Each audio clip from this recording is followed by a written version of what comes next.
This conference will now be recorded. Hello, everyone. Thank you, everyone who's on the virtual platform, as well as everyone here at City Hall. We're about to begin, so please take your seats. For everyone on the attending virtually, please make sure that you are muted until the comment section of the public information meeting. Good? Great. All right, thank you everyone for attending. This is the Mack Road Bike Path and Bridge Reconstruction meeting. My name is Christine Hocking. I am the Senior Civil Engineer for the City of Warrenville. We're gonna go around the dais up here and explain each of our roles in the project. I'm the Senior Civil Engineer for the city. I'm managing the project.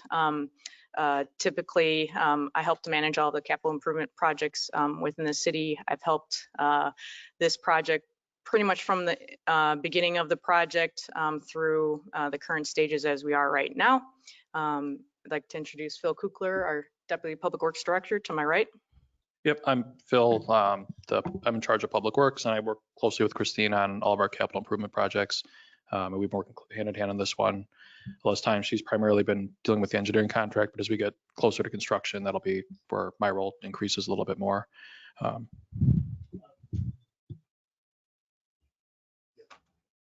Ron Menser. I'm the Community and Economic Development Director for the city. Christine actually works in the Community Development Department. And we have our consultants here as well, Abby and Melissa. Yep. Hi, I'm Melissa Lang. I work for ERA. I'm the lead structural engineer on the project. I'm Abby Zielinski with ERA, and I'm a design engineer on the project. And we also have John Mayer. He is attending virtually. John. Hello, this is John Mayer. I'm serving as the project manager. Apologize for not being able to be there tonight, but virtual, I hope will work just as well. Thank you. All right, thank you very much. So I'm going to just go over a little bit of the way we're going to hold this public meeting. And then we're going to go into a little presentation. It's been actually recorded by John, just in case there was some glitch in the matrix here. And then I'll come back and have some summary remarks. We will then take some comments and questions from the audience that is here with us tonight, followed by questions and comments from our virtual attendees, and then staff will then respond to the questions that we can answer at this time. If it's a more detailed question, more personal about a certain property, we can meet with you separately another time, or after the meeting in front of the plans that we have in the back of the room, if it's a more specific detail about the specific property. So I guess the reason why we're here. This project originally started as and identified as a path in the city's bikeway implementation plan. It was identified that this portion of Mack Road was a missing link between the west side of 59, the residents on the west side, and the West Branch Regional Trail, specifically in McKee Marsh area. We knew that this project was going to have to be a coordination effort between the Forest Preserve, Winfield Township, and the city because of the location of the path. So the way our partnership with the Forest Preserve District started out with, it was because of the Forest Preserve wanted to extend city water main to the Fleet Services building. And in return, we negotiated with the Forest Preserve to implement and partner with us on 3 different trail projects. The Mack Road Trail project was one of those projects. They obviously own the part of McKee Marsh that we would be connecting into, and they would provide a cost sharing for the local share. One of the other terms, I guess, of that agreement was that we would look for financial grant assistance. So in 2015, we went after this, it's called Surface Transportation Program funding that would pay for 75% of the trail improvement costs. we were granted, we were approved of that grant, and thus we moved forward with concept plans essentially for the trail project. John's presentation will go into a little bit more of the alternative that was selected, but for some background information on that, after the IGA was signed with the Forest Preserve District in 2016. In 2017, ERA provided an alternatives analysis that took a look at 3 different alternatives, which was a path on the north side of Mack Road, online bike lanes essentially on Mack Road, and then a south side bike path. There was a report created from those alternatives, and the alternative that was selected was the north side of Mack Road for various reasons. One of them, and the most important one to all stakeholders involved, Winfield, Forest Preserve, the city, was that for safety reasons, if the path was on the south side, there would have to be a mid-block crossing. Now, Mack Road is it's defined as a major collector road. It has 4,000 average daily traffic, so that's 4,000 total back and forth. So you could assume maybe 2,000 each direction. It's not exact, but gives you some numbers. So it's a pretty highly traveled road, and it was deemed that if we had a south side path, we would have to cross the bikers, runners, walkers would have to cross Mack Road, and that was more of a safety concern than crossing the 5 driveways on the north side of Mack Road. Cost obviously was another concern. We went through a cost analysis, and the Forest Preserve property on the east side is the dog launch, or dog park and boat launch, canoe boat launch area, and they would have to totally reconfigure that area of the Forest Preserve District, and that cost would not be included in the grant funding. Grant funding is only for the path-related improvements. The grant funding also includes any acquisition for that project. So that's a little bit of the background of where we came from. After that point, City Council approved the staff's recommendation on the north side of Mack Road.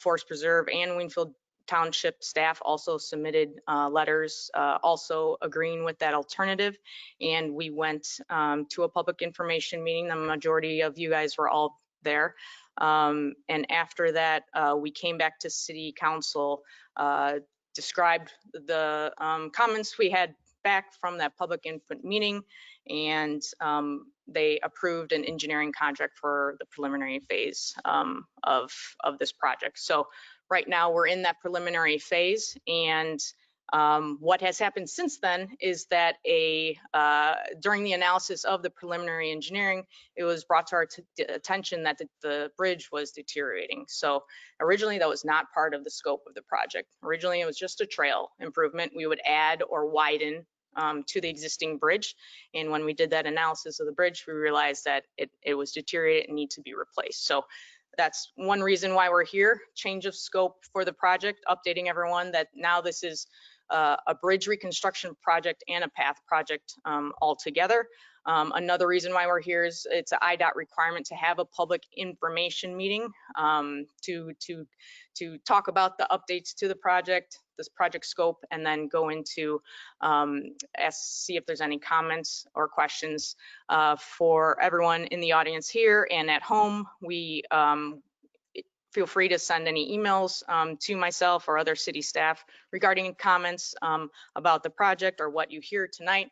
This meeting will also be recorded and available online afterwards. So we're here to discuss the current scope of the project right now. City Council approved that northern path. We're not here to really revisit the location of that or debate it amongst ourselves. You guys, everyone can make their comments. We will address them as best as we can. And then we will have we can go back and look at the plans and look at specifically issues that you guys see in that.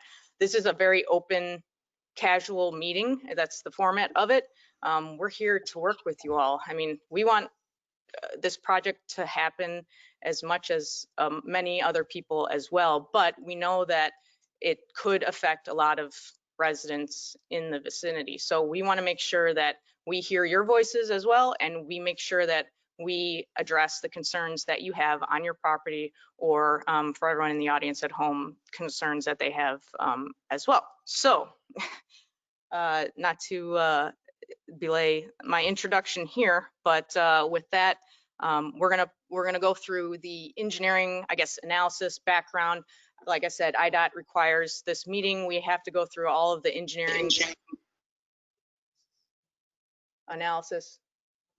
This is the engineering analysis, and so we're going to go over project elements, and then afterwards I'll come back, say a little bit more, and then we'll go into comments. So that's kind of the schedule of this meeting. So I think Kristen is going to play the PowerPoint. I don't know if she can see me.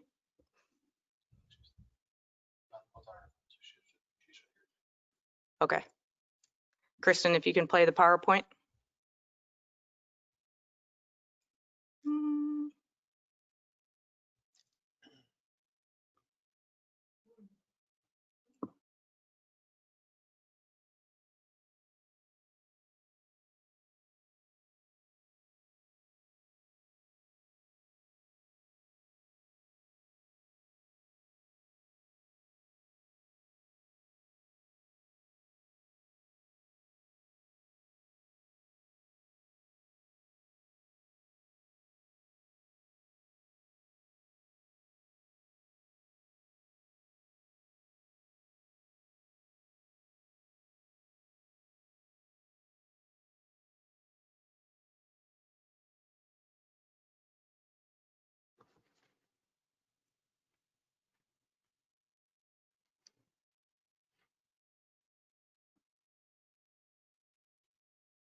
Frozen. Okay. Just one moment, everyone. Thank you. Do we?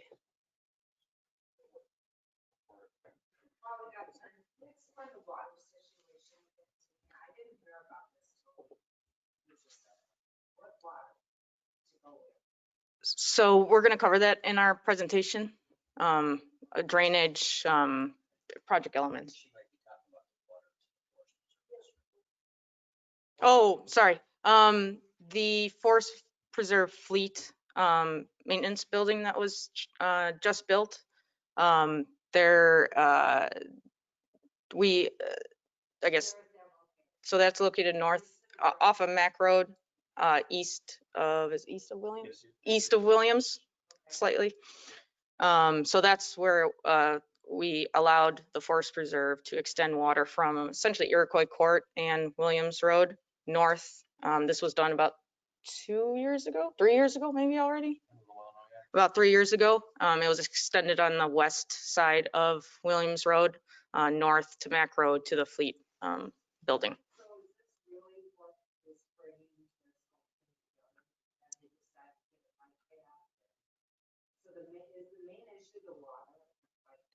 No, so the water main was done as part of an IGA with the Forest Preserve District. So intergovernmental agreement. So it was an agreement between the forest. Anytime that we, I guess, work with another governmental entity, Forest Preserve, DOT, we enter in intergovernmental agreements to lay out the items that are required for us to do as the city and for the Forest Preserve. It's an agreement between both parties to work together to do a project essentially. So the funding is only for the bike path and the bridge, obviously. So the STP, so the surface transportation funding that I just spoke about, that covers the bridge reconstruction, 80%, and then the path construction is 75% of the. So the Forest Preserve paid for the water themselves.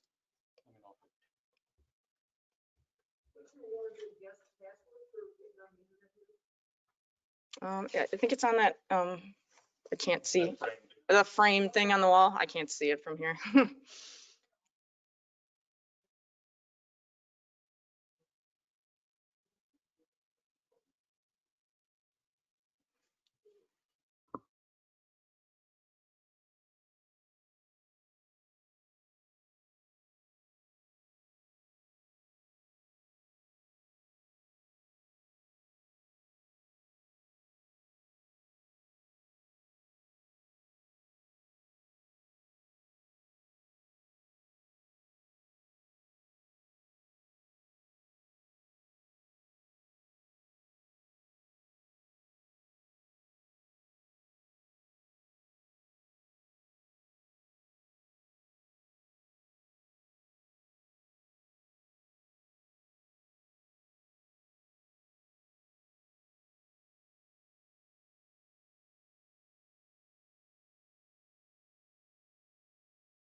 Here is an overview of what we will be talking about tonight.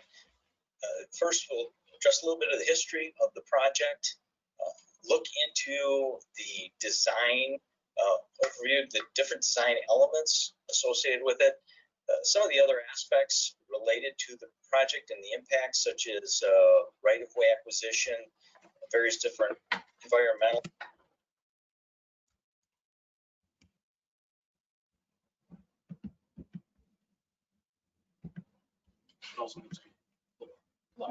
Okay. All right. Oh.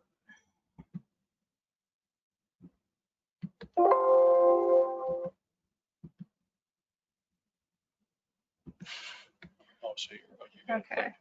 So it should, yeah, can you stand out there and. Here is an overview of what we will be talking about tonight.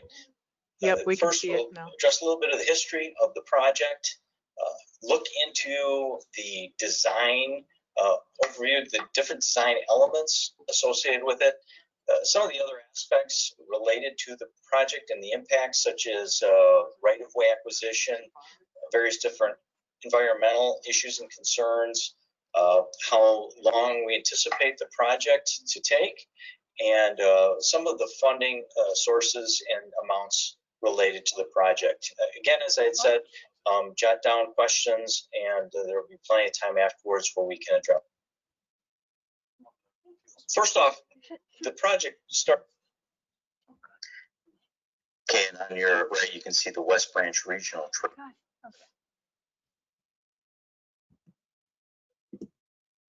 Yeah, just go back to the.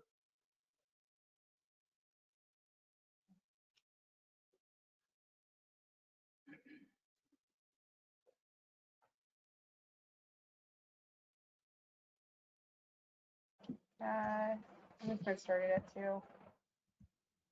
Okay.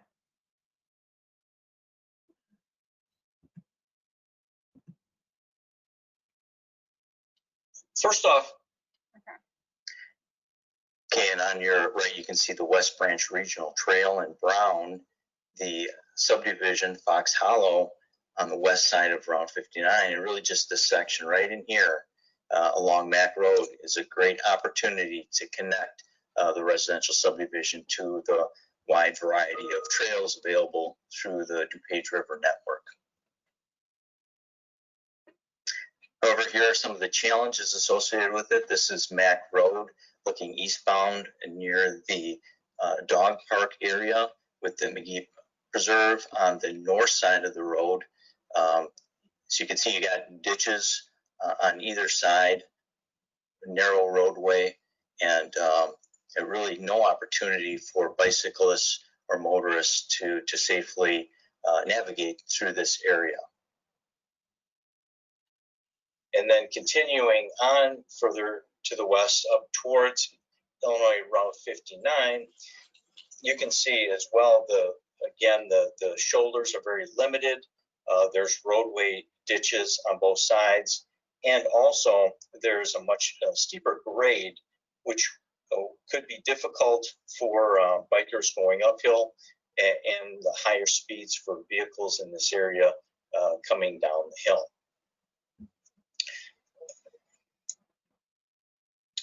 As we approach the intersection of Illinois Route 59, you can see that it gets even tighter. There is a left turn lane that's created, and also at the intersection, the signals only provide signalization for the vehicles. There is no pedestrian signal actuation there for pedestrians, and so bikers or pedestrians trying to cross from the subdivision to get to the to McKee Marsh and to the DuPage County Trail Network have a lot of challenges associated with it. So several trail alternative alignments were reviewed and considered as a solution to address this. But first off, I want to mention that really this was a collaborative effort, both on the part of the city of Warrenville, as well as the Forest Preserve District of DuPage County and the Winfield Township. Each one of these agencies have areas that are under their jurisdiction, and so we work together to look at various different alternatives to consider. First one is looking at an on-street bike lane type configuration. Secondly, is it better to put the trail all on the north side of Mack Road, or would it work out better to put the trail on the south side of Mack Road, and which would be the better configuration? And so each one of these were looked at in further detail.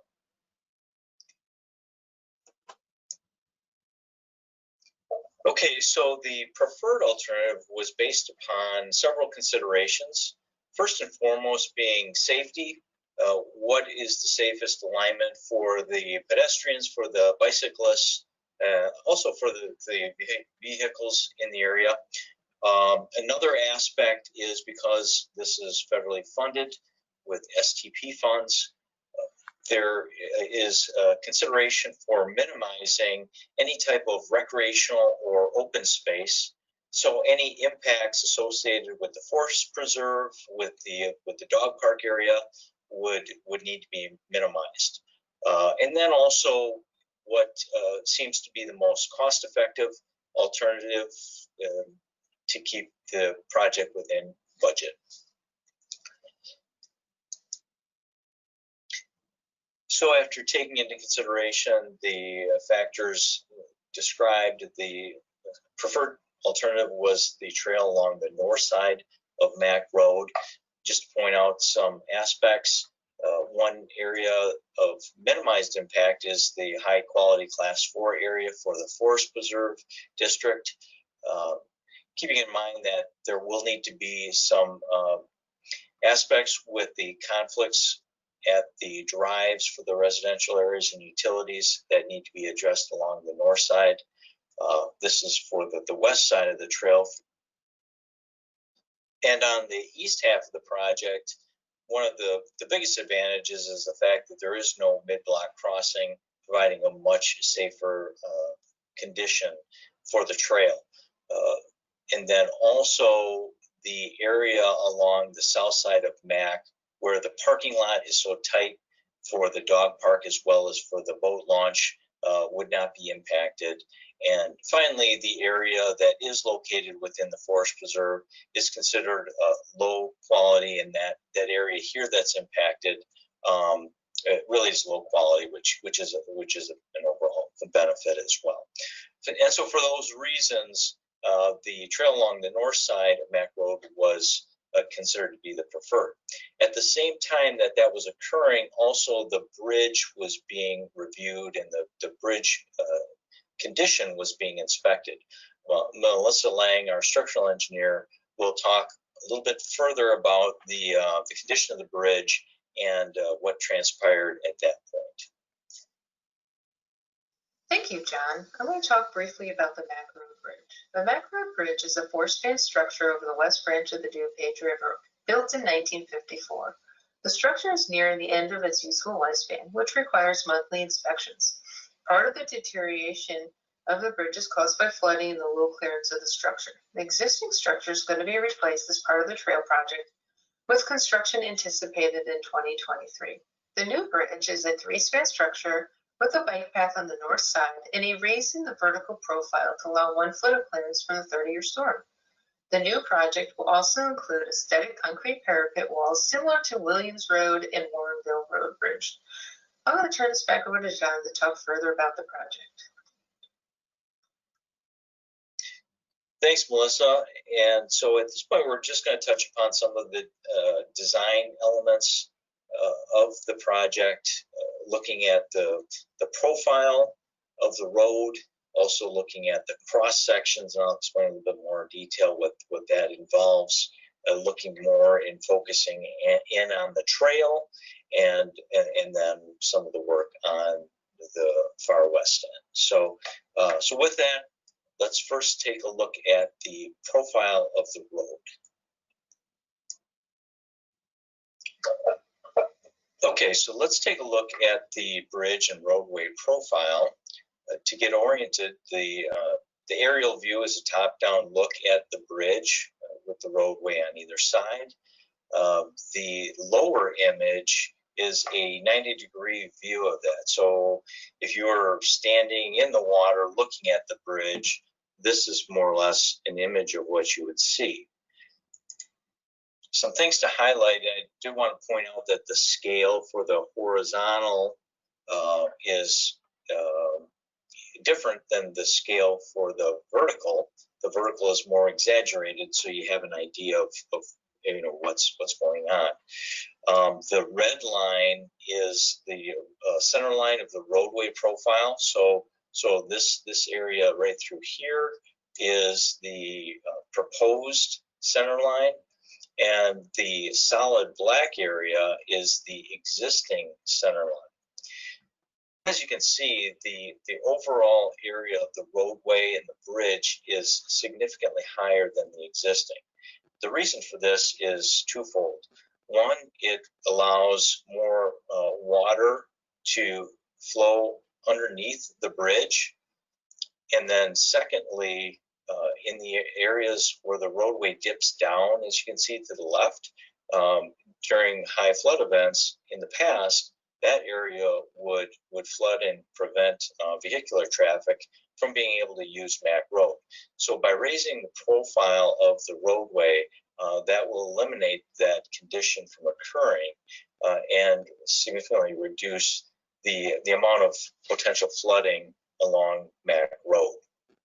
I'd also want to mention that the opening between the existing and the proposed is wider. Here's the proposed opening, and then the existing opening is in this area here. And so you can see it's a wider opening to allow for more water to flow underneath the river, flow underneath the bridge, and then the piers, the number of piers that are obstructions in the flow of the river are reduced as well.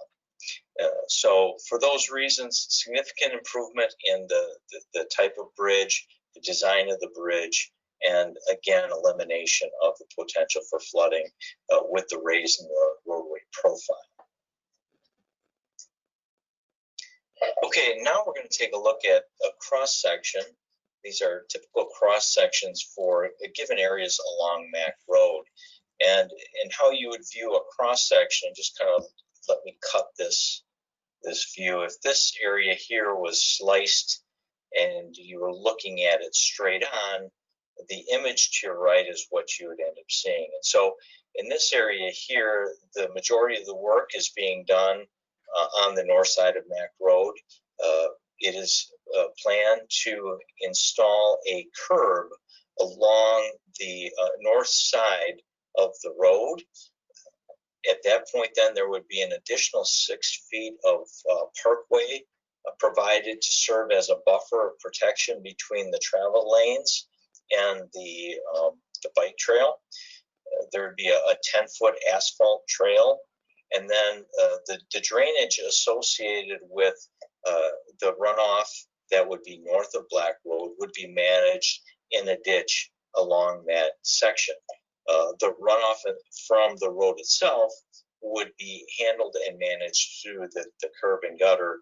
So the purpose of the ditch directly adjacent to the road in the existing picture here essentially would be eliminated. And so this gives you an idea of the typical cross section that would occur in the area, basically from the intersection of Illinois Route 59 down to the low area right down in here, which is where the roadway in its entirety would need to be reconstructed in order to begin to rise up in the area where the bridge is going in the profile that you just saw in the previous slide. Okay, now we're going to be taking a look at the trail alignment, starting at the west end by Illinois Route 59. The aerial will help get us oriented in space, and then the lower plan is a plan of the proposed trail. The darker gray shaded area is the 10-foot wide trail. Some things to point out: currently the property iron is located right here and right here. So this is the property line along this area. It's most tight in the area where there's 3 lanes for the left turn lane, and the proposed easement that would be required starts at this location. You can see the dashed line extending all the way along through here.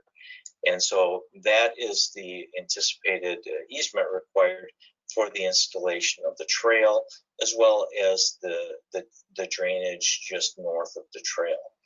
There are temporary easements that are needed sometimes to make some adjustments in grades and feather out that area to make it blend in. The temporary easement is shown here to here and is shown as another dashed line. You can see as we continue to go east that the trail is able to get closer to the existing Mack Road alignment. Okay, as we continue to look at the trail alignment further to the east, here are a couple things to point out. The existing property line and property pins are located right here and right here, about in the middle of the proposed trail. So an additional area of about 20 feet more to the north for a permanent easement would be required in these areas in here. Also, temporary easements would need to extend a little bit further to taper in the driveways that are located on the residential properties in these areas here. Another thing to point out, there is a curb and gutter along the north side of Mack Road that extended all the way from Route 59. Right at this location here, the curb is going to begin also on the south side of Mack Road, and the roadway will begin a full reconstruct in order for the elevation to increase to match the bridge elevation. Some other things to point out: there's a fair amount of flow that comes from the north in this residential property, right in this area through here. And so we're going to be able to capture that flow in this storm sewer pipe located right in this area right here, and direct it into the storm sewer pipe that's located within Mack Road. Here's the section of the project where the bridge is being replaced. As you can see, the northern portion of the proposed bridge is extended another 15 feet to accommodate the proposed trail. The south alignment of the bridge is pretty close to the existing alignment. Each of the 4 corners of the bridge will have guardrails installed for the approaches. Here is the far east section of the Mack Road improvements. As you can see, the trail going off onto the Forest Preserve District property, the curbing stops and feathers into the existing pavement. Along the south side, the paved shoulder feathers into the area where the entrance to the dog park exists. The last section of trail shows the alignment on the Forest Preserve District property, where it ties into the existing trail and avoids the turnaround and the detention basin that's located within the property. Lastly, I want to touch upon the improvements at the intersection of Illinois Route 59 and Mack Road. The existing traffic signals only provide vehicular indication. The proposed improvement would include the installation of pedestrian signals and push button actuation. Also, improvements would need to be made to the curb and sidewalk to ensure that ADA accessibility is provided at each of the corners. Due to the federal funding associated with the project, specific requirements are involved whenever land acquisition is required for the project. The project will follow the land acquisition policies and procedures for federally funded projects. This is an IDOT document that is administered throughout the process. It is required for any acquisition that involves either a right-of-way, a permanent easement, and temporary easements. The process is basically initiated after the phase 1 design approval is granted, and at that time the properties that have been identified as right-of-way or permanent easements, temporary easements, are appraised to determine what the fair market value is. At that time that the appraisals are completed and documents prepared and everything is approved by IDOT, then an IDOT approved negotiator would be involved in offering property owners the value that has been established and performing all of the negotiation services that are required for the project. It's a very specific process, and so we will make sure to follow those parameters throughout this project. Projects that involve open spaces or recreational spaces that have potential impacts need to be reviewed when federal funds are involved. This is called a Section 4F procedure through the IDOT review process. The forest preserve properties on this project, which are the properties all along the south side of Mack Road, as well as the portion on the north side at the far east end, and also the DuPage County property owned as a conservation area. All of these properties will require a special Section 4F consideration. At this time, a Section 4F de minimis report is required for the review and approval of any type of impacts associated with these properties. Here's a rough timeline for the project. Currently, we are finishing up phase 1 preliminary engineering. At the end of that phase, IDOT issues design approval. We're hoping to obtain design approval in the early part of 2021. At that point, we can launch the final engineering as well as right-of-way acquisition. And so that is about a year process.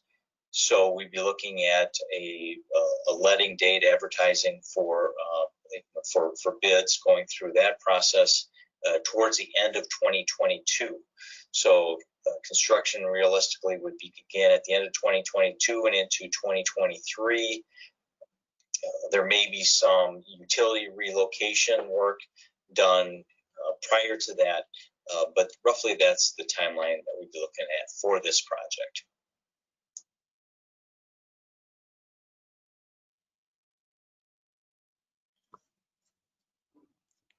Okay, we thank John Mayer for going through that presentation. Like I said, it's a lot of engineering information about the different project elements for the north side of Mack Road. He talked about the difference between the back of the curb and the edge of the path, 6 feet approximately there. The width of the path approximately 10 feet. and the easements that are required beyond that, for mostly for drainage purposes. Afterwards, we can go over the plans to show you a little bit more. It was a little hard to see on the screen over there, but we can show you exactly what each property would entail at this time. Please note, that this is preliminary engineering, and we plan to meet with each property owner after this meeting individually at your property, so we can describe in person, what this is going to look like, and show you, and you can give us feedback on the concerns of the design as is. The design as is doesn't mean that it's set in stone. Obviously, there's always room for change in terms of going from distances off the curb potentially, and then if there's any issues that you guys see that we haven't already looked at as part of the engineering. So with that, unless Phil, you have anything else to add, or Ron? Okay. So we're gonna go over people from the audience here. If you can step up to the microphone one by one, state your comments or questions. We will be writing those questions down, because there might be some that are all similar. You can say, oh, so-and-so had the same question as I. Please respond to that. Afterwards, we will then see if there's any questions on the virtual platform. For those listening in, it would be helpful if in the chat, if there is the chat open, or if you can raise your hand when you want to speak, then we will unmute you. And then afterwards, city staff will respond to all comments or questions. And like I said, if there's any questions that are too specific or detailed for a certain property, then we can explain afterwards with that individual resident. So I think that's the best we can do for what we have right now. So I would like to, if you guys would like to go to the mic, please state your name and your address, and then continue with your comment or question.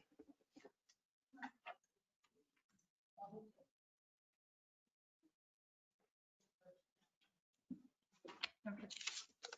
My name is Pam Spivak, and I live at 29 West 630 on beautiful Mack Road in our family home that my parents built over 60 years ago. Here are my comments and the facts related to the North Bike Path project. In 2017, the city of Warrenville was presented with, approved, and held a meeting choosing an alternative that was based on an inaccurate premise. It depicted and stated that the land needed for the trail was entirely located in the right of way. That basis was definitively proven wrong by surveys. At this point, were the other alternatives reevaluated and new options investigated? You just continue down the same line, never notifying us, the homeowners, that some of our private property would be impacted and have to be acquired until the September 28th, 2020 certified letter with this October 14th meeting invitation. This is very late in the planning stage to involve and bring us into the loop. You have to take into consideration that this is our property that we take pride in and are passionate about. We all are constantly working in our yards to maintain and improve them. Over the years, numerous people have stopped me in a store, left a note on the mailbox, or pulled in the driveway, even taking pictures to tell me how much they love the house and property. This project could have a great negative impact on our homes aesthetically and in relation to property values. Ask yourself how you would react in the same situation where there is a perfect and safe solution right across the street. I believe in the old saying, treat other people like you would like to be treated. And I'm sure other Warrenville residents would feel the same way. The next point I would like to stress is pertinent to my land only. Part of my property is in a floodplain. I am extremely concerned as there are special considerations, precautions that are required to be followed when construction modifications are performed in this type of area. Also, the road elevation changes could have an effect on water drainage to low-lying ground, and I am lower than the river. So if you think you're going to drain to the river, it's not going to work. I do not need or want any additional flooding to occur. Now, to reiterate two issues that have already been mentioned in letters or presented at a council commission meeting. One, safety is of major importance. My sister has addressed this in detailed emails with supporting pictures, quotes from articles sent to each of you, well, not you, to the council and biking commission. To summarize, the north side location would necessitate dangerous driveway crossings on a hilly, no-shoulder 40-mile-per-hour road. The combination of experienced and novice cyclists, including families along with vehicles entering and exiting these driveways, pose a significant safety threat. Number two, utilities above the ground would take extensive effort to relocate, and where would this be? A definitive answer needs to be provided, as we do not want telephone poles in the middle of our lawns. I was told that AT&T may require an easement if the poles are not placed in the 5-foot available area. Here is a new and significant point. There are very sensitive plants and animals on the property adjoining the river on the north side. There are even 2 signs there located clearly stating Native Plant Community Conservation Easement. No mowing or alteration to soil, wildlife, or vegetation. Report any violation to the DuPage County Department of Economic Development and Planning. I realize the vital bridge reconstruction portion of the project must proceed, but in regards to the bike path part, please take a step back, review all implications and outstanding complications, and search for a less intrusive, out of harm's way option. Put good city government relations with its citizens into practice. Build this multi-use trail in a more suitable, safe setting designed for such activity. I want to just give you 2 possibilities. On the south side of Mack Road, there is already 25 feet of land currently being mowed. What an ideal spot for a scenic and secure path running adjacent to a forest preserve. Consider making this work. Number 2, wait and see what future plans the Forest Preserve District of DuPage County formulate in regards to Blackwell Forest Preserve, which runs the entire way from 59 to Winfield Road. Thank you for listening and seriously considering these suggestions.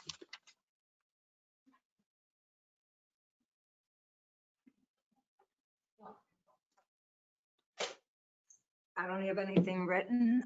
All I have to say is I heard about it right before the meeting and we're shocked. To me, this is the most asinine way to put a bike path. First of all, picture yourself as riding your bike, you cross 59, you got the downslope. Would you really want to stop every, not 1, but 2 or 3 or 4 cross driveways for safety? People go in and out of my driveway all day long, backing out, pulling in, turning around. I have almost gotten several accidents pulling out of my driveway. Same with a lot of people that have come over.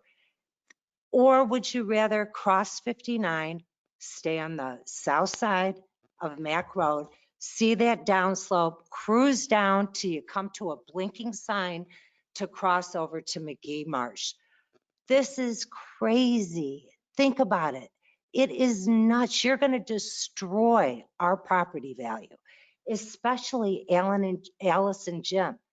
You're going to take out, and by the way, this presentation was so confusing. You should have had, I don't know about you, everybody else. I'm older. I couldn't read one little detail. You're going to pull it all in black and white with this guy pointing with his magic marker. It was ridiculous. I don't know where you guys are with water. I don't know where. I learned nothing from that presentation. I don't know where you are as far back as you're going to go. It's asinine. That's all I can say. And it's no for me. Absolutely no. No matter how much you offer. Ma'am, could you just so we have a clear, your name and your address? And In the microphone. thank you. Patty Belsich at 29W 660 Mack Road. 660.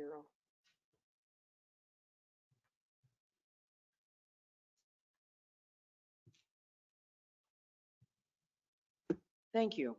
My name is Francine Manilow, and for 36 years, I've had the honor and the privilege to live on this beautiful piece of land at 29W 530 Mack Road, or just across from the dog run. You know, I see this as a big picture, not what is happening now. I'll feel very fortunate if I have just maybe 5 to 10 years at my age to still occupy this magnificent piece of land.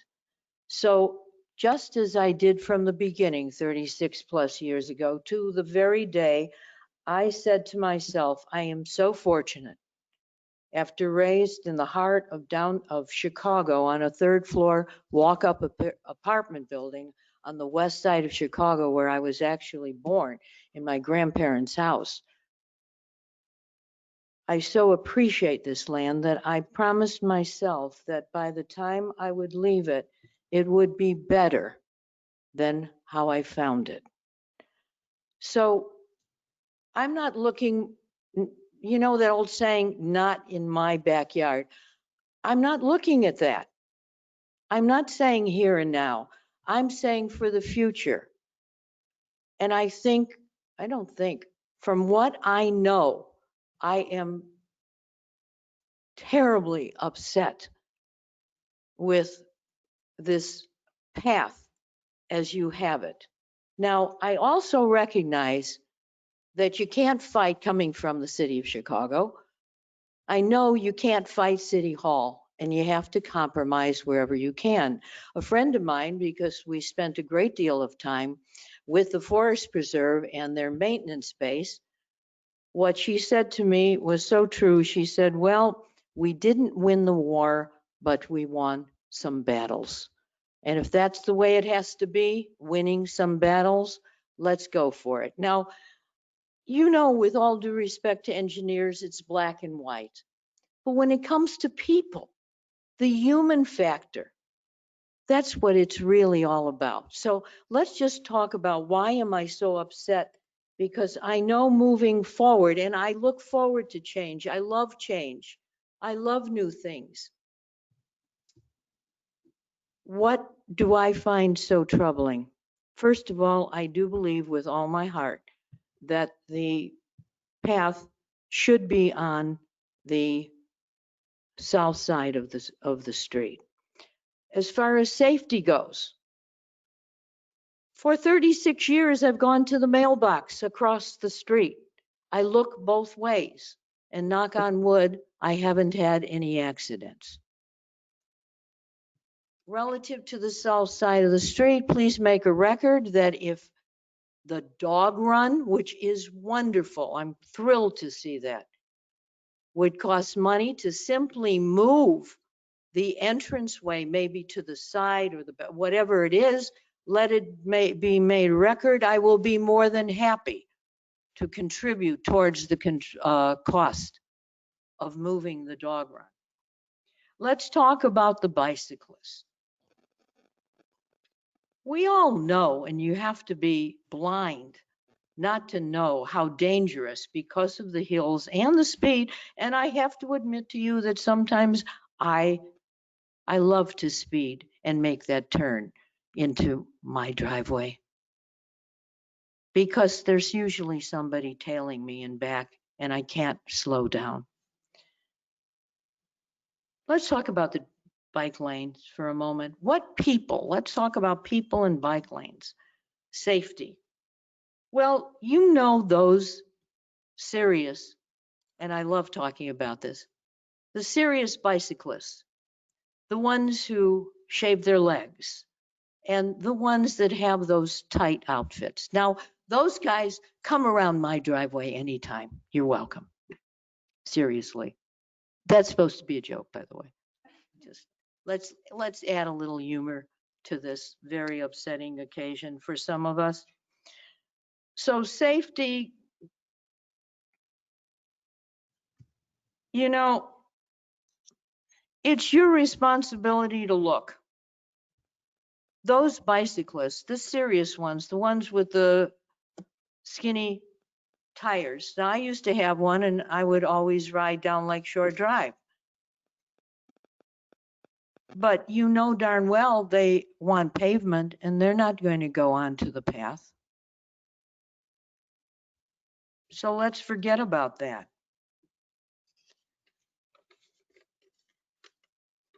By the way, let me just throw in, I have a copy of the original survey and I'd like to make sure that that original survey coincides with the survey you have. you know what? I like animals sometimes more than I like people. And if it has to go, if there is no other alternative, and by the way, let me just put the bridge aside. I think that's fabulous to do that, especially when you're getting federal dollars. How can somebody throw that away? But my greatest concern, and look, would be twofold.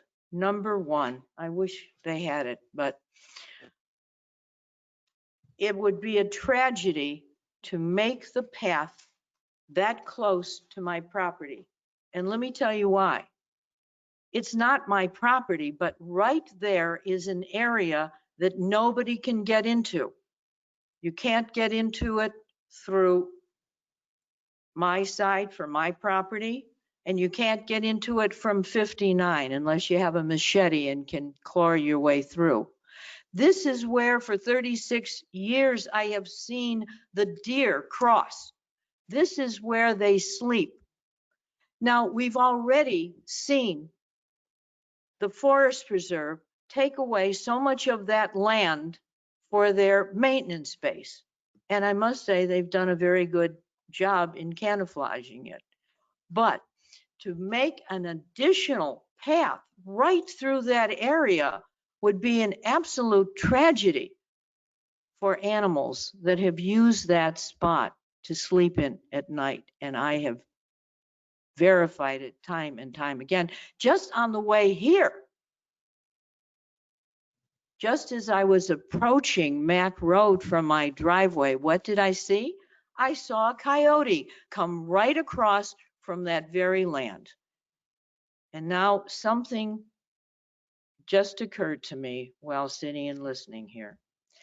I am way back. I am isolated. But you know what? When I first came here, I used to walk 20 seconds from my property. I'm on the path. I'm fortunate to have it. I used to walk every morning on that path. Today, I walk around my driveway.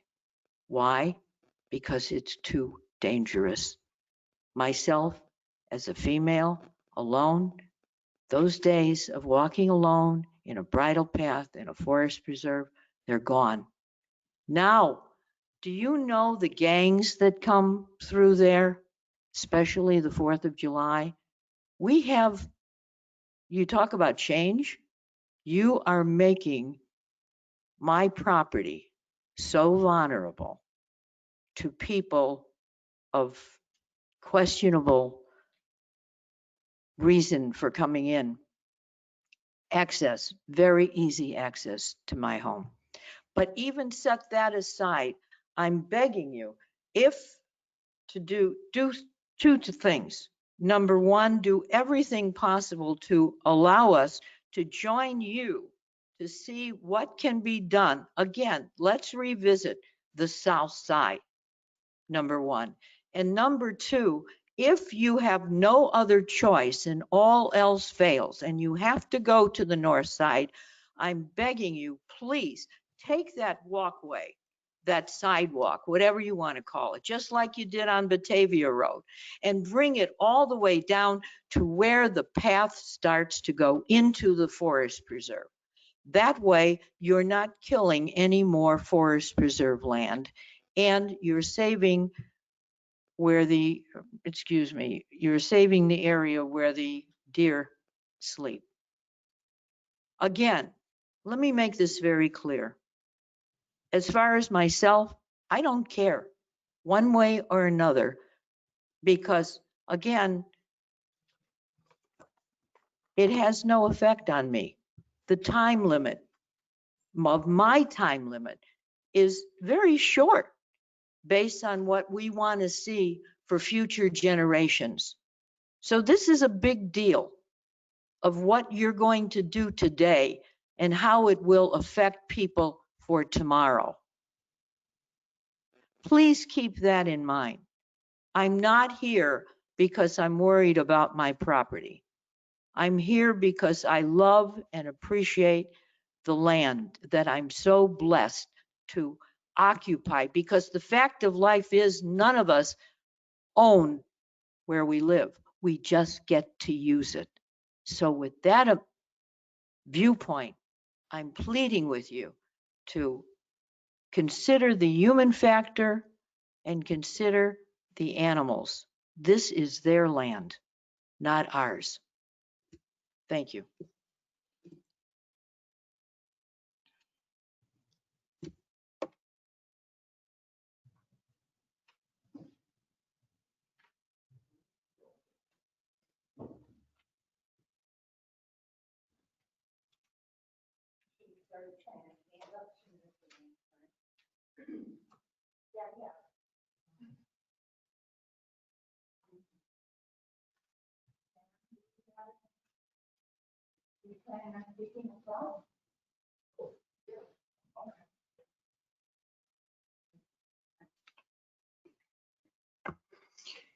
Hello, everyone. My name is Allison Snell. My husband James and I live at 29W700 Mack. And we are just shy of an acre right at the corner of Route 59 and Mack Road. We've been in the property maybe 5.5 years now. It was a foreclosure when we purchased it, and quite the mess. Originally, I was thrilled about having the turnaround driveway there, the 2 driveway, you know, turn around. Not so much anymore. We have a minimum of 2 vehicles a day that pull in and pull out to turn around, what we each do. We try to park some sort of maybe the tractor, maybe a vehicle, something like that, in at least one of them, so they will not use the entire turnaround. And because they ran over our cat. I think I called you that day. So your plan includes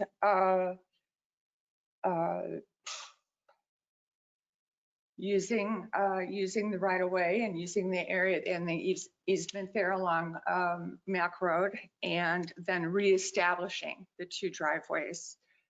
And I don't think that's in your best interest. I would be certainly, for safety's sake, I would be willing to go down to 1 driveway. It's not good for the kids or it's awful. I see them in your driveway all the time as well, Patty, right? Okay. Additionally, it would be a dream come true if you would lower the speed limit. And then find a way to enforce it. There's a huge opportunity for village revenue there.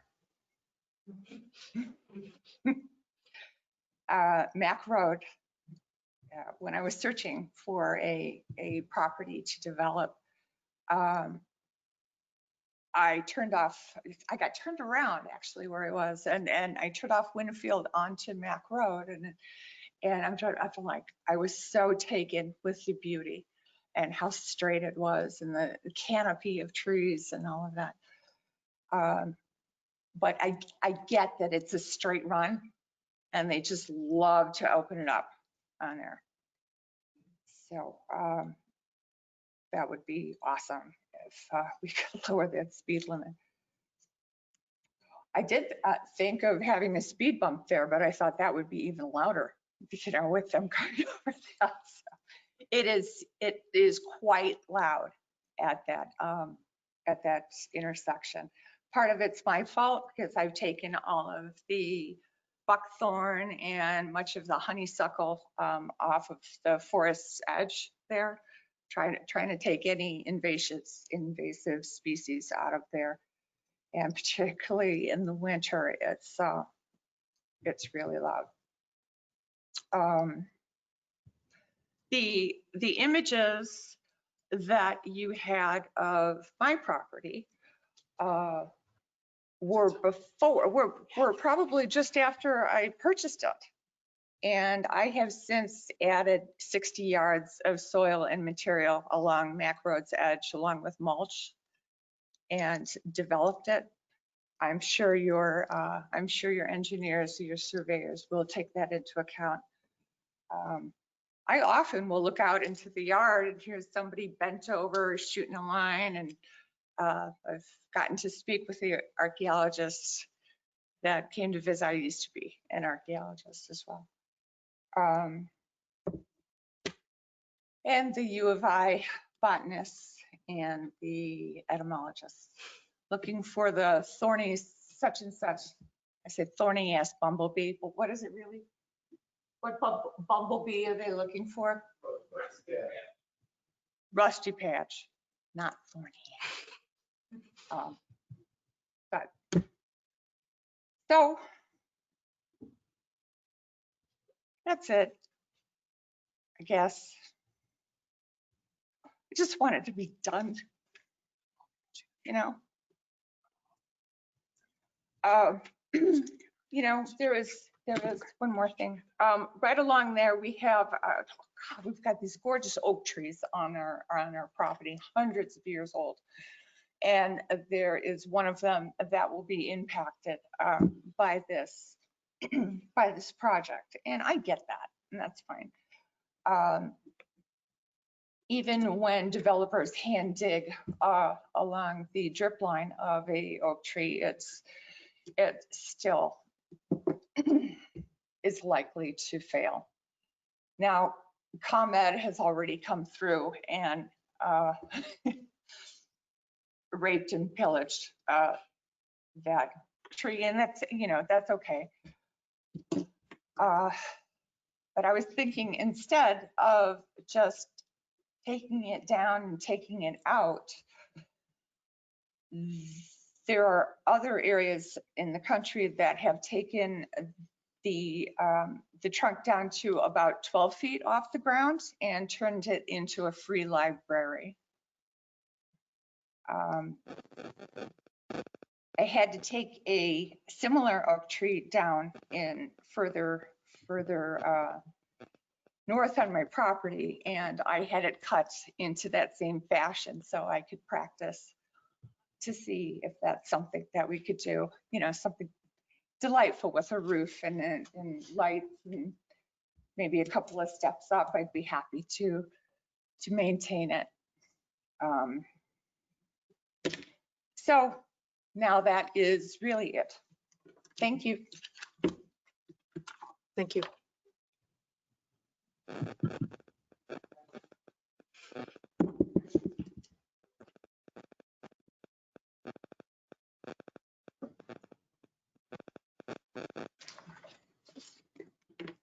Hi, I'm Susan Terwito, and I'm 29606 Mack Road.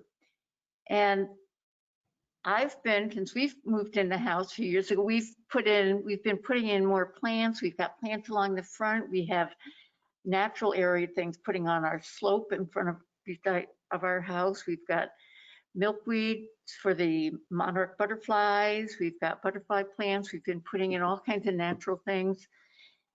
That will be gone with this if the path is on the north side.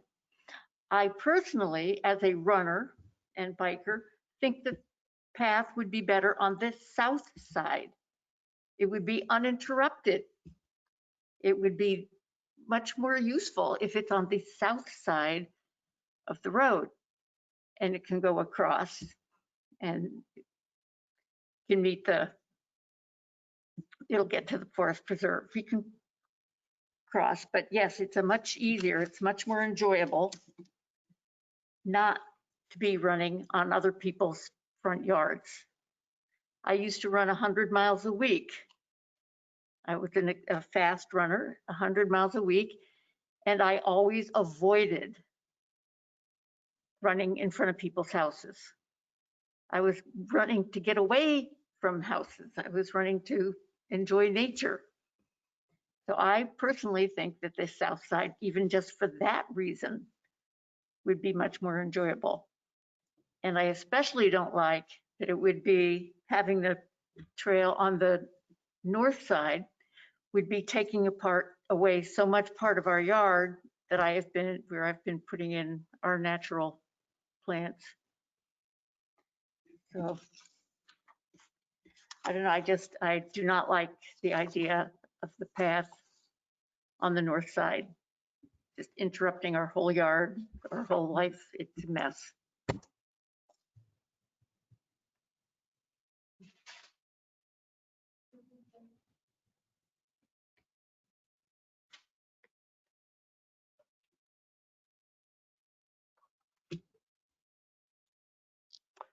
Good evening. My name is Mitch Adamas, 29W606 Mack Road. One of the crucial issues here is safety for the users. You have a choice here of 2 controlled crossings versus 7 mostly uncontrolled crossings. In fact, the Mack Road crossing at Route 59 is a problem all to itself. Cars turning from Route 59 to go west on Mack can encounter families crossing the street, suddenly coming to a stop with their car, blocking traffic, which could cause a rear ender or worse. Like my neighbor said, you have 5 driveways to cross with no controls, numerous turnarounds, and downhill. We all have anywhere at least 3 to 6 people turning around in our driveway every day. In fact, the waste management and other waste haulers, at least 2 different waste haulers turn around in my driveway because they don't want to cross the bridge, which is obviously a problem and hopefully a solution there. But the point is people from the dog park and elsewhere, whether they're coming from Route 59 or coming from the dog park, we all get 3 to 6 at least turnarounds in our driveway all the time.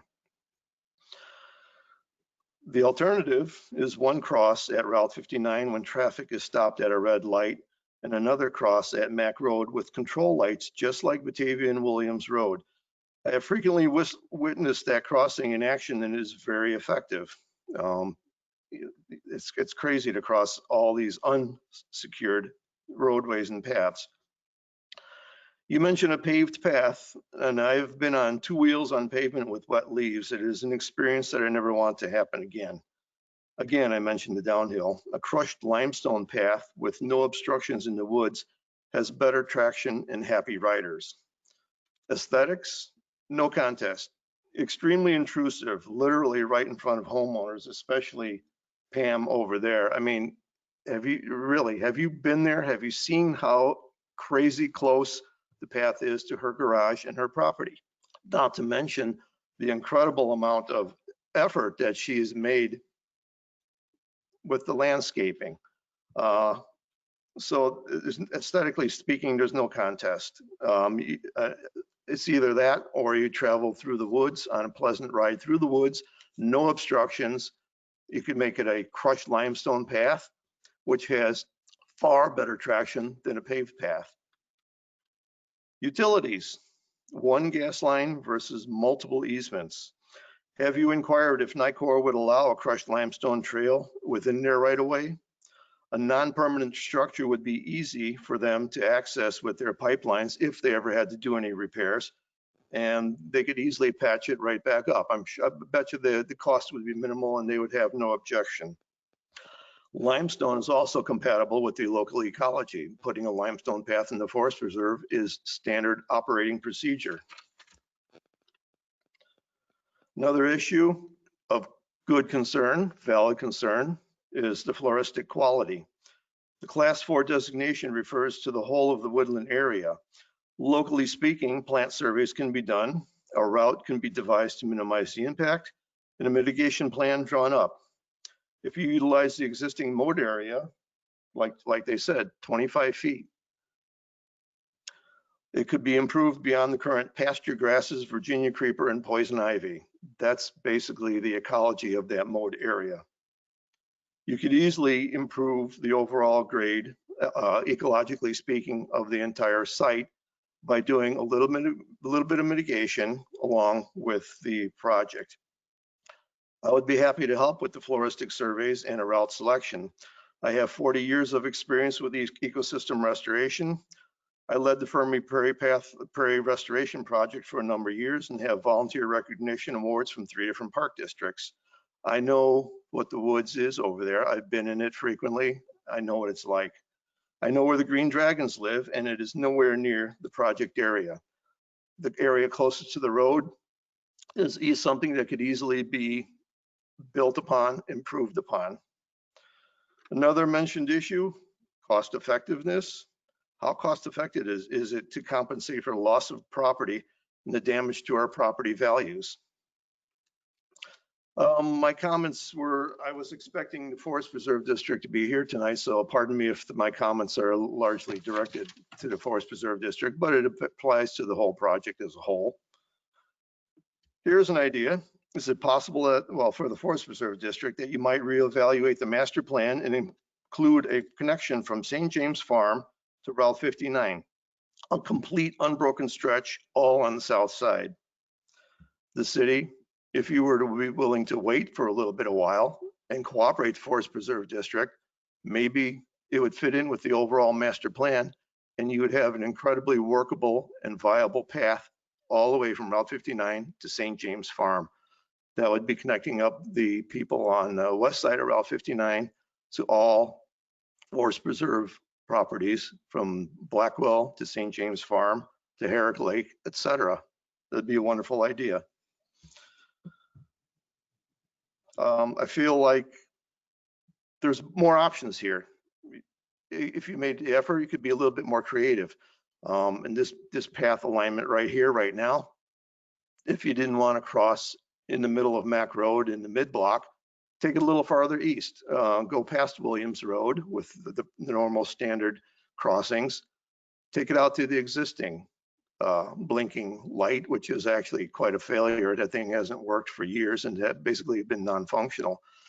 But the one on Batavia and Williams Road, like I said, is a wonderful blinking light, even if you did utilize that for the middle of Mack Road.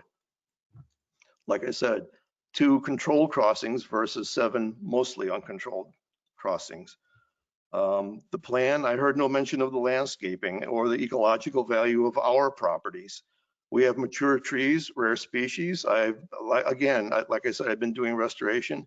We have 3 species of milkweeds growing on our property there, right where the path and the easements and the right of ways would be. I have the mature oak trees, and I also have American chestnut growing there. Most people don't even know that the tree still exists, and it's basically functionally extinct in the United States, but I have American chestnut growing on my property in the impact zone.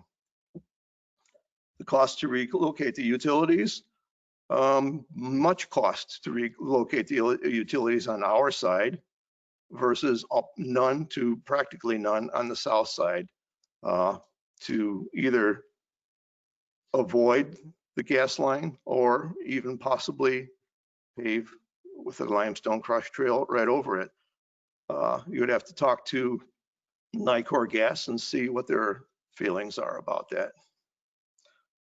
So overall, I feel like we have addressed all of the issues of concern, and I feel like we have strong, compelling arguments for that.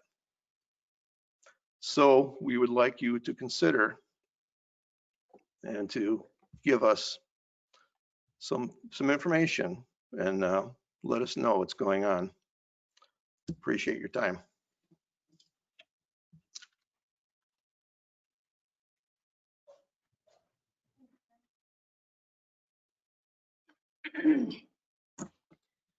Good evening. My name is Mary Lou Worley. I live at 916 West Jefferson in Naperville. I am a commissioner on the Forest Preserve District, representing District 5, although all of us spend money from everywhere for everything in the county. I am not here in any official capacity whatsoever to speak on behalf of the Forest Preserve. I'm here because I'm interested, but I'm really here because Pam and I went to high school together. So I've been coming to Mack Road for decades. And this project, with my awareness of what the Forest Preserve is all about, I got involved in 2008 because the Forest Preserve and partners were not building a bike trail from Jefferson to Ogden and Naperville. For 4 years as a resident volunteer, I got the city, the Forest Preserve, the Park District, and the BNSF Railway together, and the bike trail got built. So I ran for office. So I'm really here as a citizen advocate. I'm not here to pull any political weight. I'm here to say I was in the trenches like you guys. And I can see all sides of the situation, but you got to hear from the public, and the public has been not heard since 2017 when you were invited to an open house here. That they were here, I was here. Kevin Horsfall is also here from our Forest Preserve Planning Department, but I'm not speaking on behalf of the Forest Preserve. I would like to incorporate what I've learned and what I experience on our trails. And I'd like to start out by thanking you for the opportunity. I understand that you are not the elected officials. You are doing this workshop, this open house public information meeting. There's so many technical titles out there because you're required to by the Illinois Department of Transportation for the grant. And there are many grants, and I'm very pleased you were able to attract one, and I hope there's going to be more. They just need to be pointed in the right direction. I think Warrenville is awesome. I have always loved Warrenville. It's an independent place. It's thoughtful. I was pleased to see Mayor Brummel was tuned in, and I hope he still is onto this particular meeting. He loves this city, and you're very lucky to have someone that's also a biker. Anyway, government is complicated. Money flows peculiarly, and sometimes residents really are lost in the wake of the flood. So with all that said about that introduction, we do, Warrenville does have a good partnership with the Forest Preserve. The 3 trails, the agreement you mentioned, Christine, is currently expiring in December, and you're going to offer a renegotiation. I know the fleet building, the waters connection, these are the subtle infrastructure things that people don't often give thought to, but engineers get educated to make them right. Politicians and community leaders become informed to see what the value of all of these decisions brings to the best experience of the public. So I think our partnerships are good, just like the partnerships with this bike trail in Naperville. You know, it worked out. It just had a kink and the ice jam got broke. I was really proud of that. And now it's used all the time. Blissfully ignorant the bicyclists are of how that came to be, just like they will be here on our trails.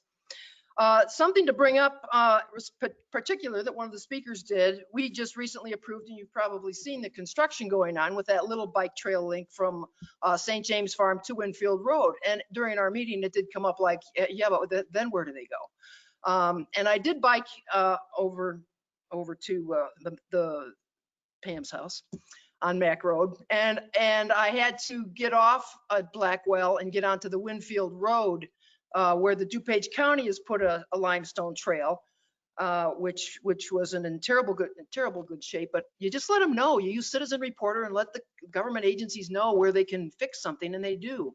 So there's a lot of partnerships involved, as you mentioned earlier, with the mitigation area that's down at that corner of the bridge and the DuPage River. This couple of things are coming on our radar screen, and the information I give is all, if you all want to tune into our board meetings, it's all public information. So I'm really wearing my citizen's hat here. I'm just an informed citizen. So we just recently approved in December a master plan, and it has 33 projects. It's on our website, and it has, in addition, some considerations. And one of those is that our most heavily used forest preserves, Blackwell, Herrick, and Green Valley, should be given consideration to have their specific master plan updated, which none of our forest preserve master plans have been updated since 1992. Although St. James Farm might have come in a little after that. Kevin could correct me on that. So if that happens, and it's supposed to be before the board in some near term, to actually approve a consultant to do a master plan, and in this case, I'll talk about Blackwell. And I've looked at the configuration here, and as a trail user and as a creative, I guess, I can see that there could be many adjustments that could make this a win-win for everybody involved and keep the cost down. I'm very thrilled to hear citizens want to step up and help support financially or otherwise solutions that are, I love the concept of long-term.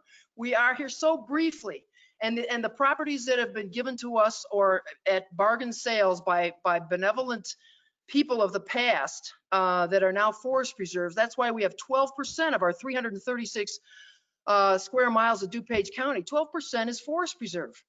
And that merits a lot of attention because now we're almost 1 million people. And how do we like each other and get along and get healthy?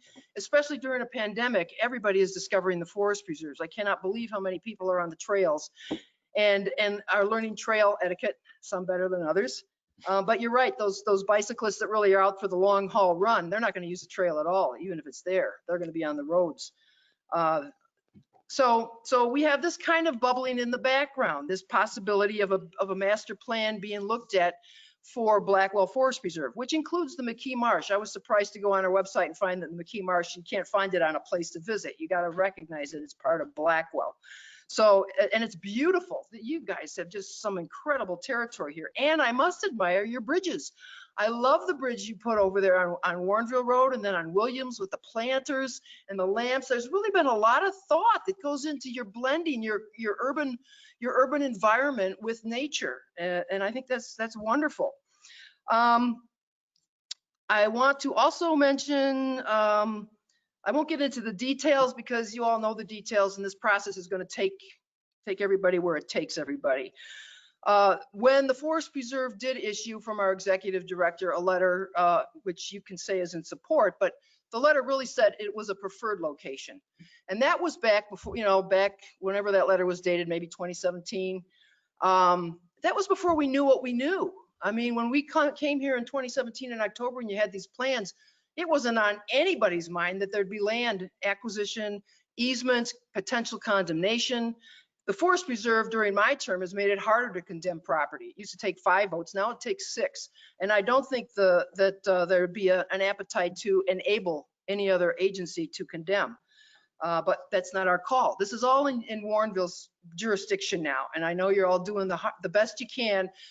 For bridge safety, we're doing the same thing with our bridges. We just got McDowell replaced, and that was a long process. It's good to see when things actually happen and they don't have to go until the danger zone. I mean, we had to not let garbage trucks cross it anymore. We don't want to get to that point before we replace our infrastructure. So this is a very valuable thing for Warrenville to be considering.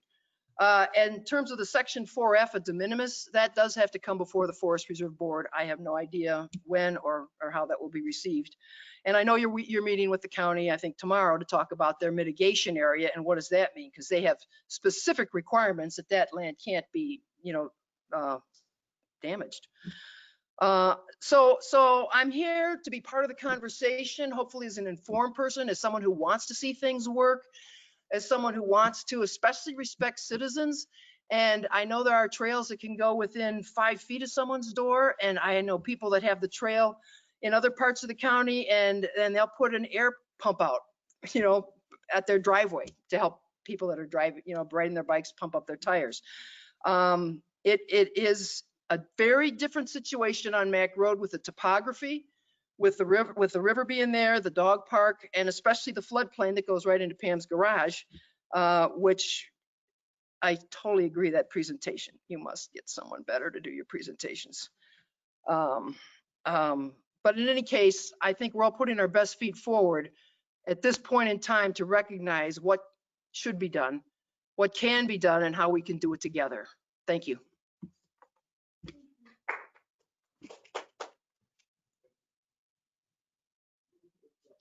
Thank you very much. At this time, we'll take questions from the virtual audience. I believe there's one person that would like to say some comments. I believe his name is Nick Papineau. I apologize if I got your last name wrong, but Nick, if you'd like to speak now.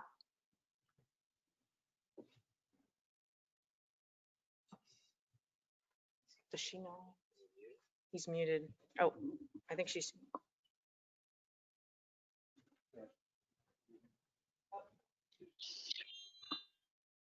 Hold on, Nick. We're trying to figure out how to unmute you.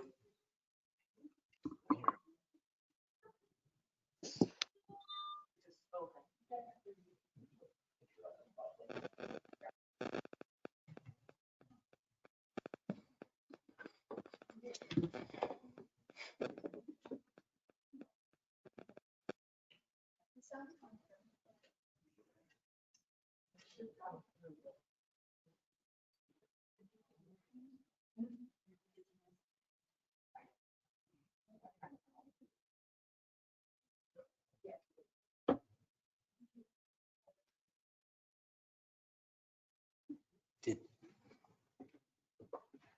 he take his computer? Okay, because I think. This is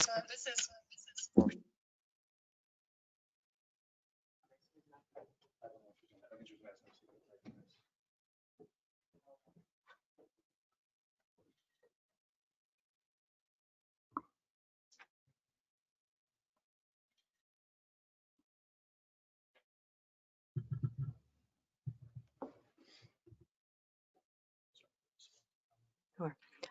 Is there anybody else in the virtual public that would like to make a comment? Please unmute yourself.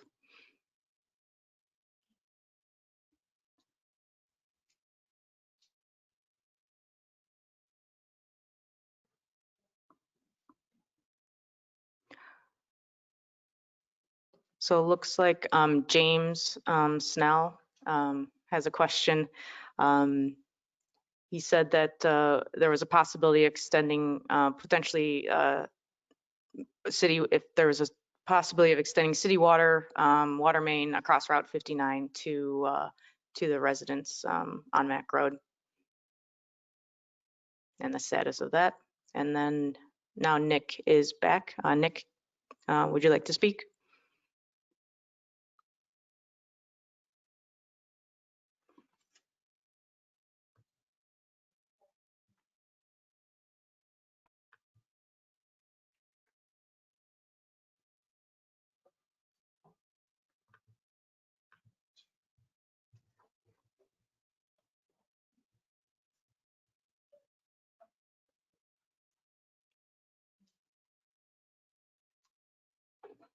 Hello?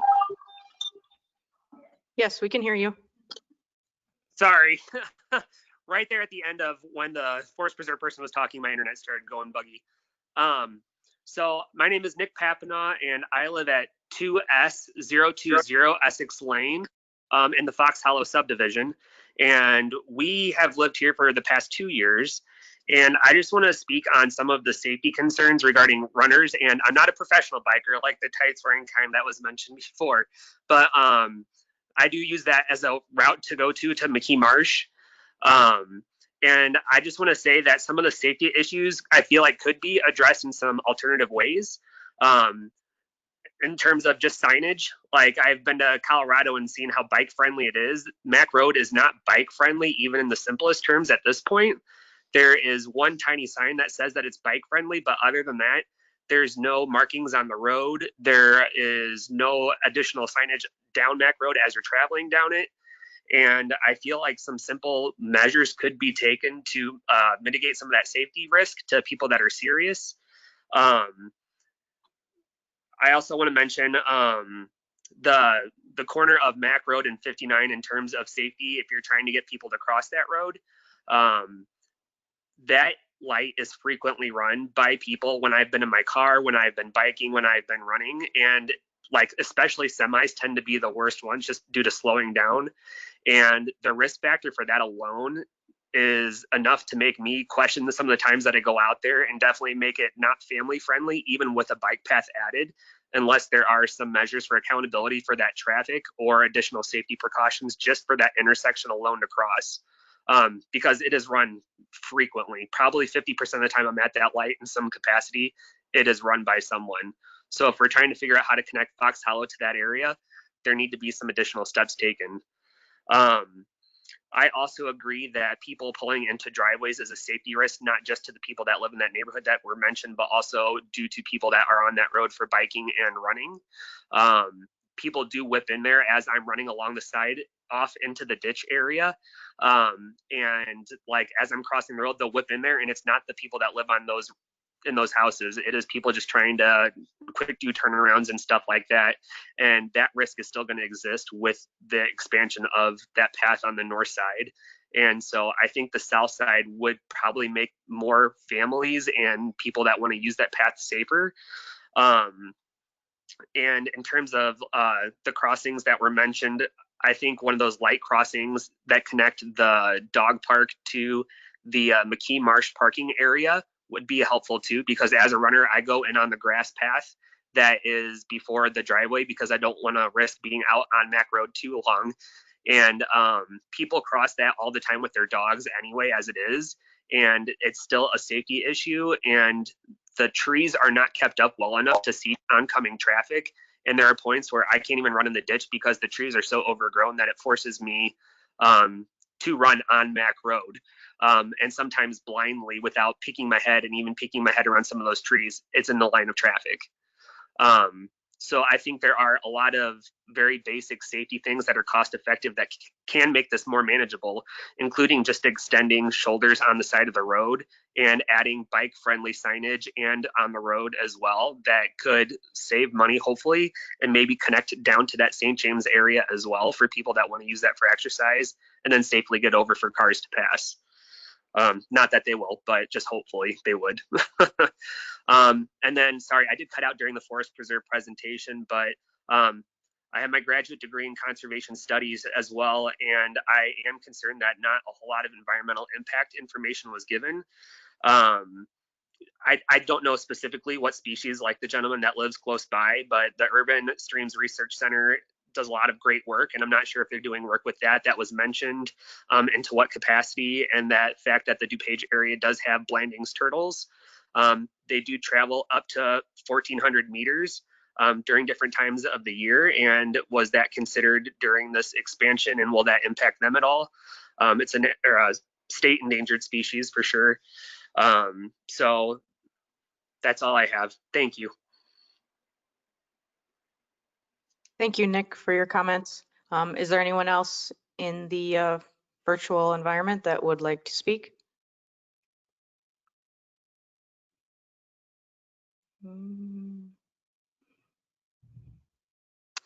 I don't hear anybody else, and I don't see any more comments in the chat box.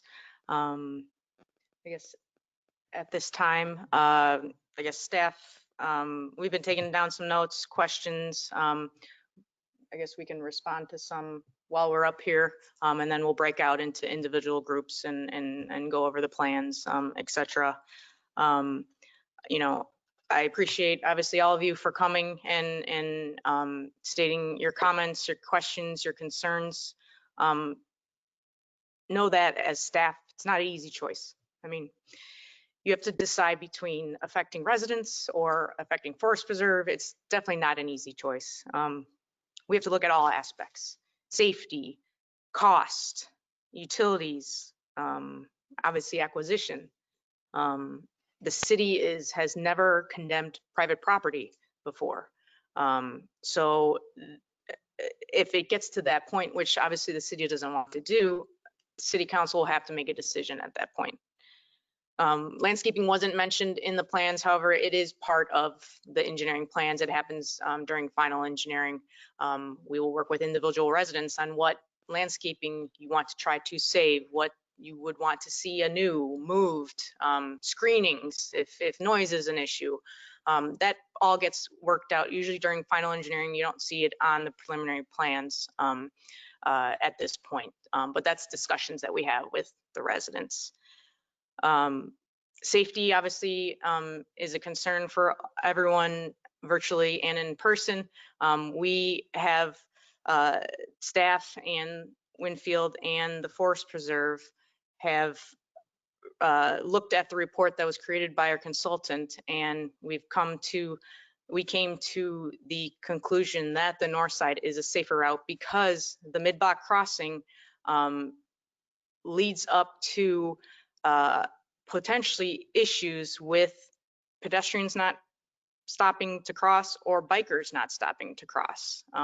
Someone said that that light that's on Mack Road down the ways for that north-south connection hardly works or hasn't worked. I mean, that's an issue with a lighted crossing in the middle of a block.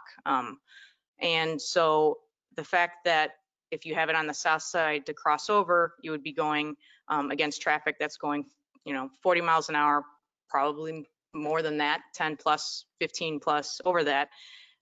That's 4,000 cars a day that the people would have to cross over versus the driveway, even if it's in and out of each driveway 10 times a day, 5 driveways, that's 50, maybe 100 times that cars would be crossing those driveways for a bike path on the north side. So it's like I said, it's not an easy solution. If there was no driveways and everything was on city property and we didn't have to have a mega block crossing, this would probably would be nobody here. But we're here because this is an easy choice. This is an easy project. Obviously, we have a couple of residents that are concerned, and we're here because we want to work with you. We're having this meeting. We're going to have individual meetings with you to discuss everything. The acquisition, like we said in the presentation, comes at the next step, and all the negotiations occur under IDOT requirements, federal requirements, because of the grant that we have. It is important to note that this is a city-led project. This is city funded. For the most part, we were the ones under the IGA that had to bring the consultants on board. We've been doing all of the communications, obviously, with the residents, et cetera. We have a project website up. But this is a city-led project. Anything related to the forest preserve, they're here as a stakeholder. They're here as a partner in the project. If there are forest preserve related concerns, obviously, I know a lot of you have went to the forest preserve board meeting, but that's something that the city doesn't have a say in, nor is part of this project scope. A lot of you talked about a path on the south side that continues all the way down to Williams Road or even farther along. That was never part of the original IGA. That wasn't included in the City of Warrenville's bikeway implementation plan because that's not our property, obviously. So, what we have right now and what staff has to work on is what the scope of the project is, as it's shown. We have done environmental reports, drainage reports. They're, hundreds of pages long. We can have them available on our city website. We have the project development report here for viewing for the people that are here. But if there's people on, Nick, you mentioned about wanting potentially to take a look at that, we have all of that information available.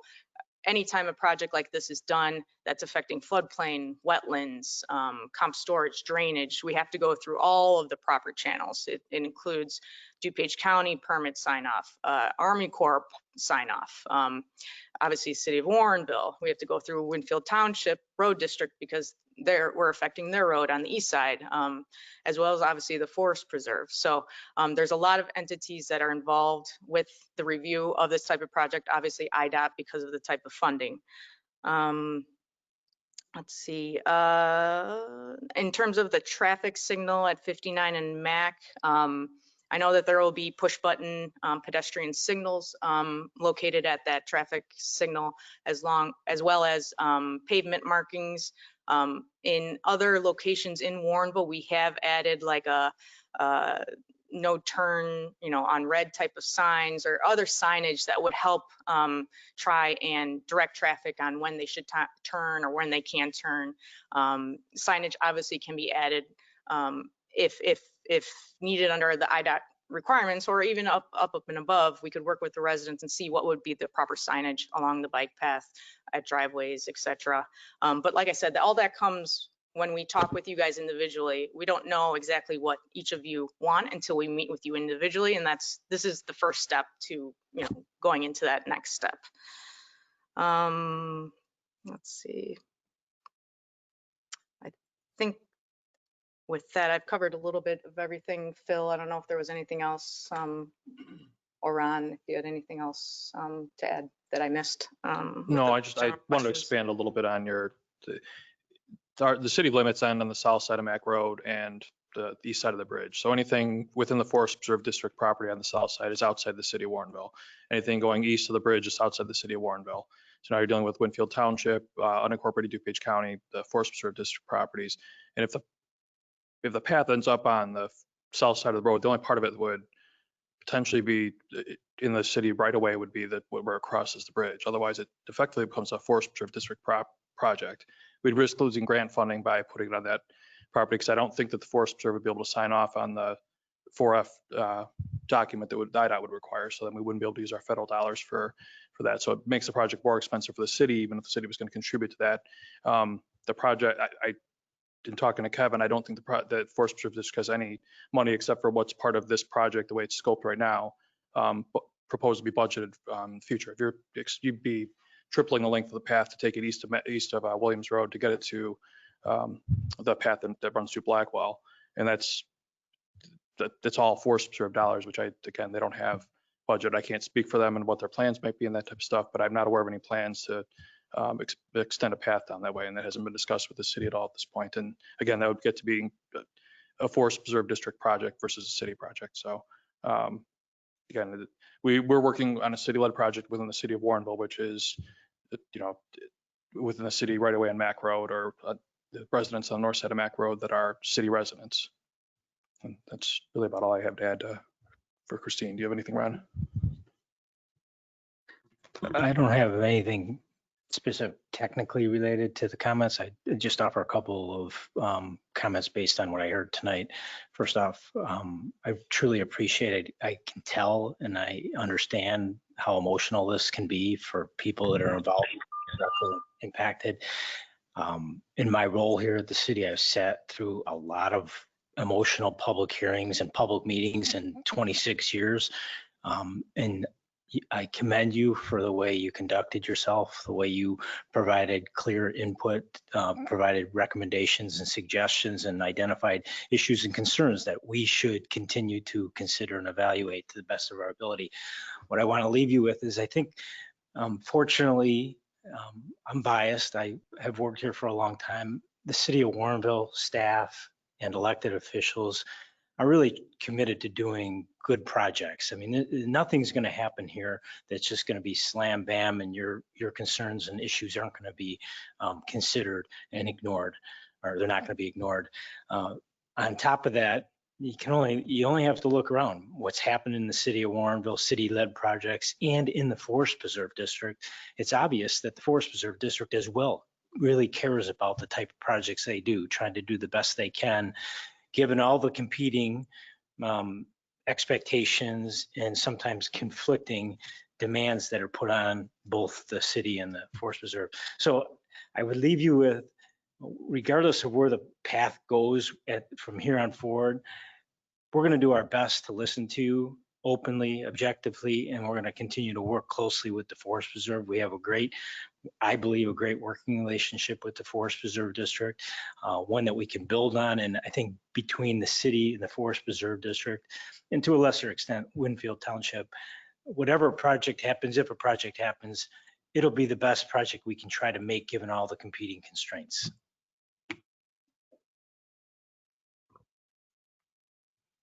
Thank you, Ron. I think with that, we'll do our breakouts, and that will be the end of the virtual meeting. The recording of our meeting will be available. We got to figure out how to, I think we'll try to either put it on our project website, but I will contact everyone that's here in the audience, and we will put it, we can post it on our Facebook website to see where it's being posted for that.